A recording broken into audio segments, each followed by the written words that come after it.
has anyone else noticed that the mainstream media is already moving on from the Maui fire story? They're already pretending like this never happened. Meanwhile, we still don't know how many people actually died. We still don't know how many people are actually missing. And no one, I mean no one, will answer questions about all of the kids that were supposedly caught in this fire.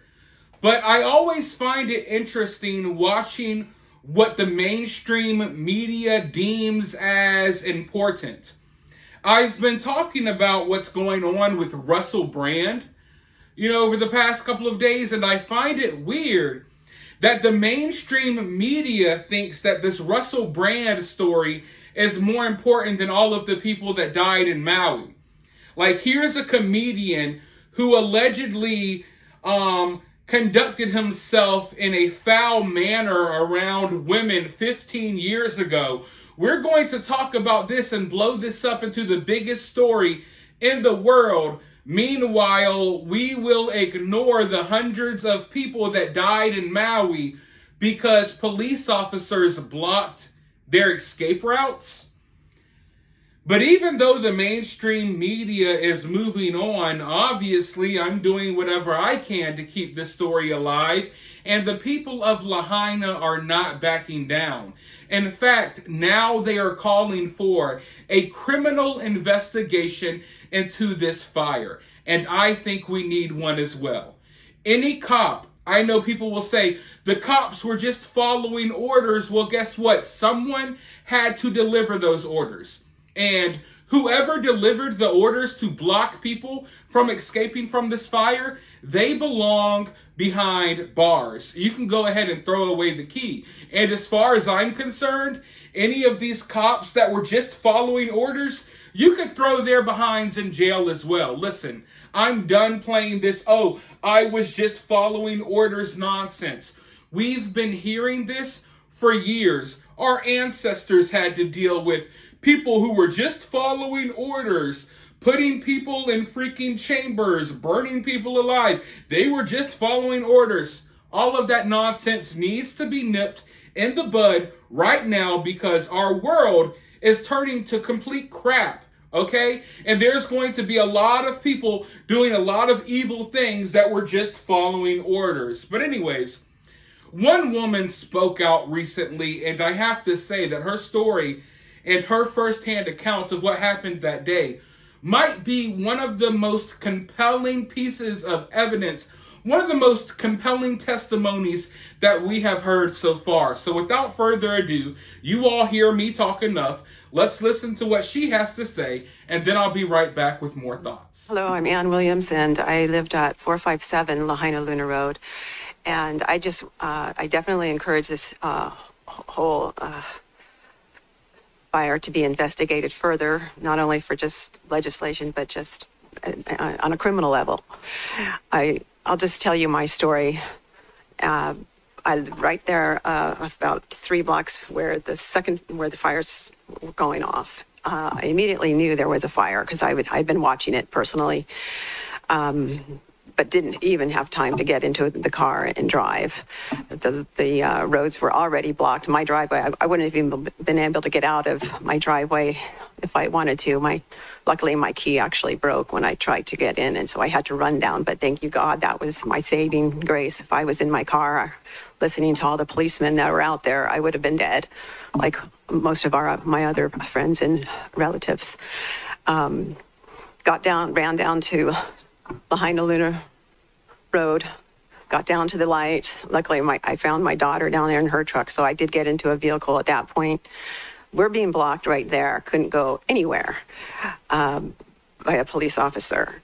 But we were one of the smarter people, disobeyed the cops. I just went down. We had to go down Front Street in order to save ourselves. I had a whole family in my car, including the 2-year-old. There was no way I was going to sit there and listen to this cop telling us to stay put.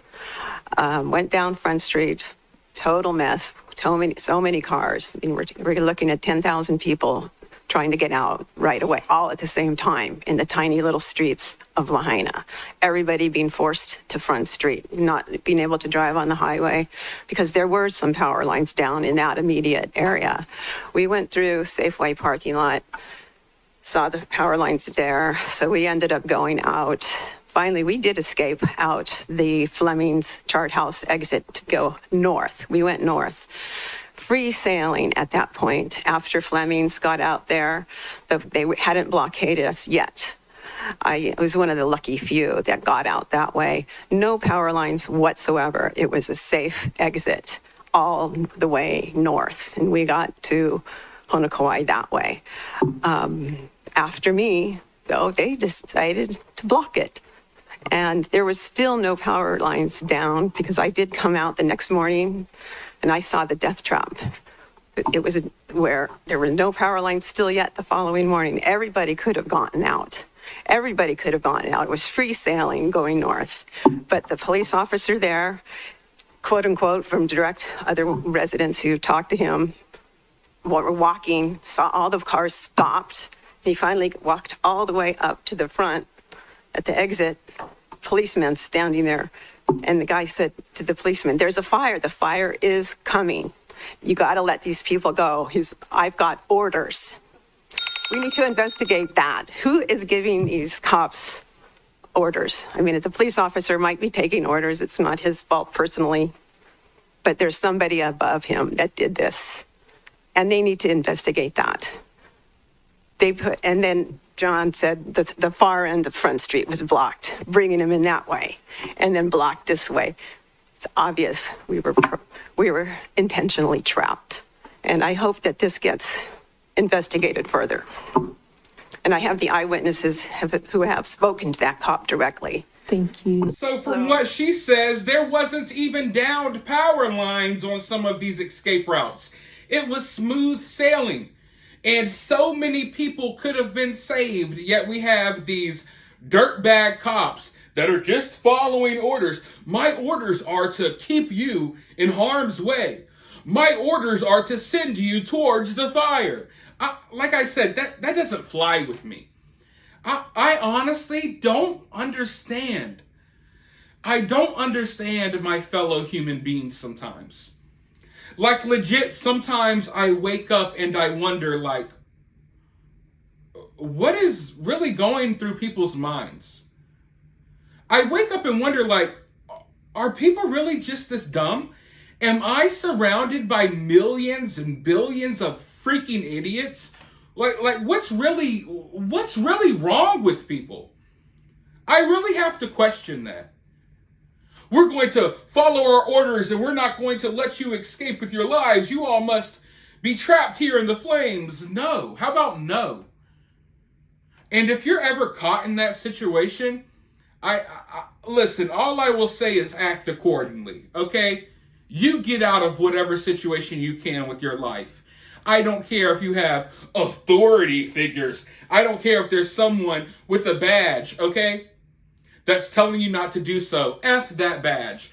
F that authority at that point, okay? You're just a regular Tom, Dick, and Jane. Most of y'all make less than the average person, and there's nothing about you special that qualifies you to stop me from escaping a tragedy, okay? Period.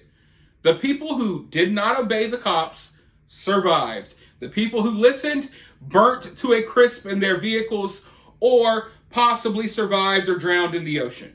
That's the reality of this situation. And I do think we need a criminal investigation. We do. These people need to be held accountable. I don't care if you're just following orders. Follow orders in jail. You're good at following orders. Follow the orders of the prison guards. How about that? Let me know your thoughts, though, down in the comments below. While you're down there, hit that thumbs up, hit that subscribe, ring that notification bell, and remember to always remain opinionated.